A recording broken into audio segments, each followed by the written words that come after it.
4월 10일 월요일 가정예배를 하나님 앞에 드리겠습니다. 사도신경으로 신앙 고백합니다.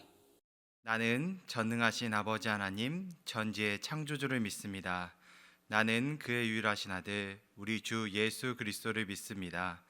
그는 성령으로 잉태되어 동정녀 마리아에게서 나시고 본디오 빌라도에게 고난을 받아 십자가에 못 박혀 죽으시고 장사된 지 사흘 만에 죽은 자 가운데서 다시 살아나셨으며 하늘에 오르시어 전능하신 아버지 하나님 우편에 앉아 계시다가 거기로부터 살아있는 자와 죽은 자를 심판하러 오십니다.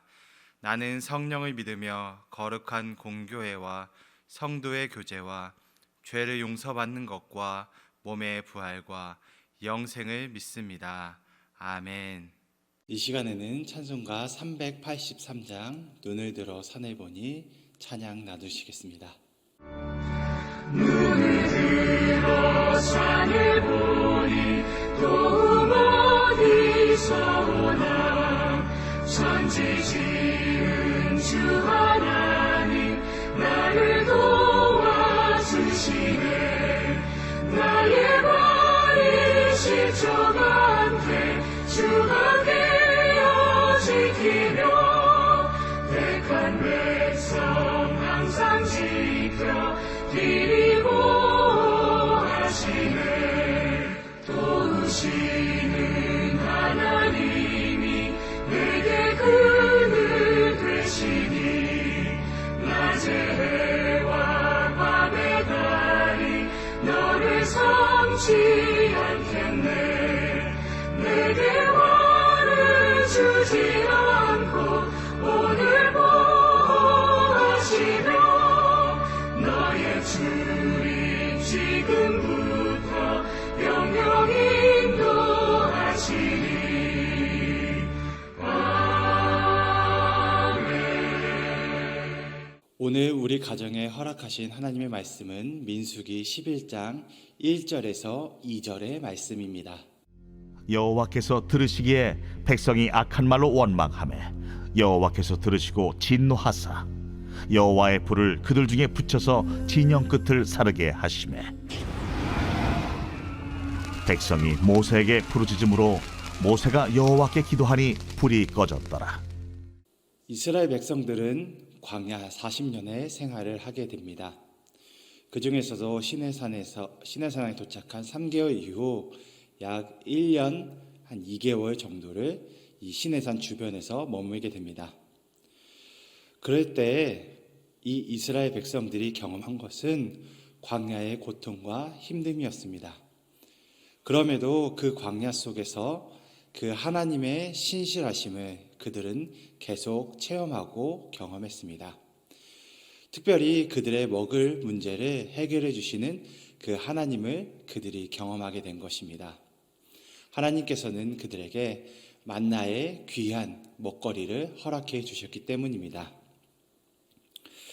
그런데 거기서 못 살겠다고 하는 불평들이 나오기 시작했습니다. 어찌 보면 광야라고 하는 그 황량한 땅에서 그런 불평이 나오는 것은 당연하다라고 할 수 있습니다. 그런데 이스라엘 백성들은 오히려 이 불평이 당연시 되는 상황을 맞닥뜨리게 됩니다. 결국 광야에서 불평이 당연하고 자연스러운 일이라고 생각하여 그들이 불신앙의 길을 걷게 된 것입니다. 애굽에서 이스라엘에 따라 나온 일부 다른 인종들이 있었습니다. 그 인종들도 광야 생활을 하면서 이 고통과 또 하나님의 은혜를 함께 경험했습니다.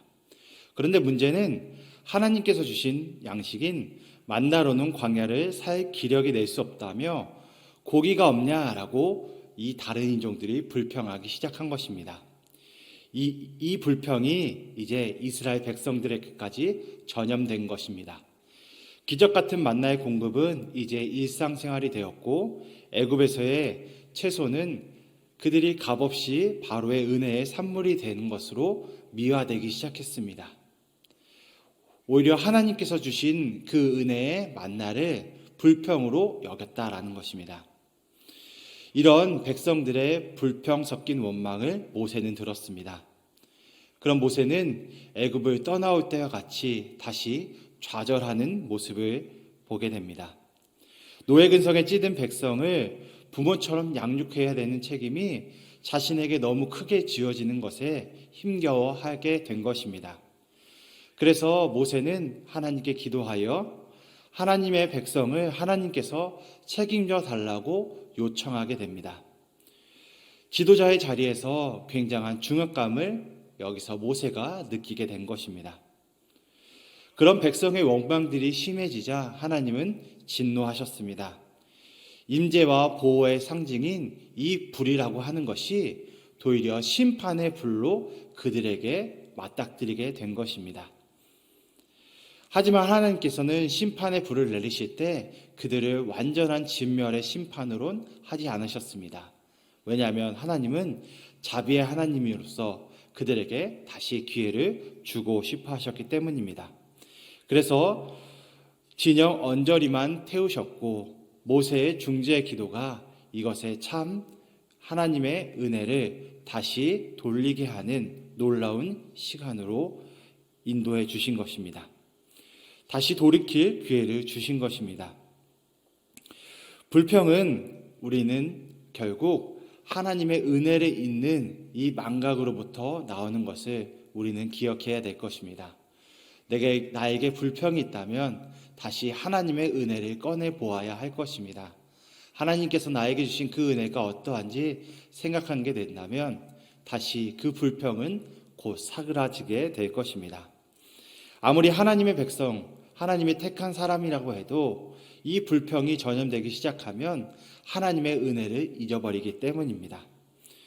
내가 조금 불편하거나 힘들지 않아야 된다라고 한다는 이 편안함을 찾고자 한다면 늘 우리에게는 불평밖에 없을 것입니다.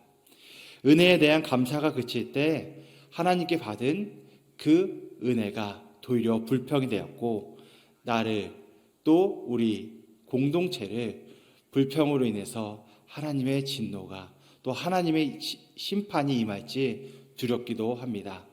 오늘 우리 하나님께 다시 한번 은혜를 기억하며 우리의 마음속에 있는 불평과 불만을 다시 은혜로서 회복하며 주님께 나아가시는 귀한 하루 되시기 바랍니다.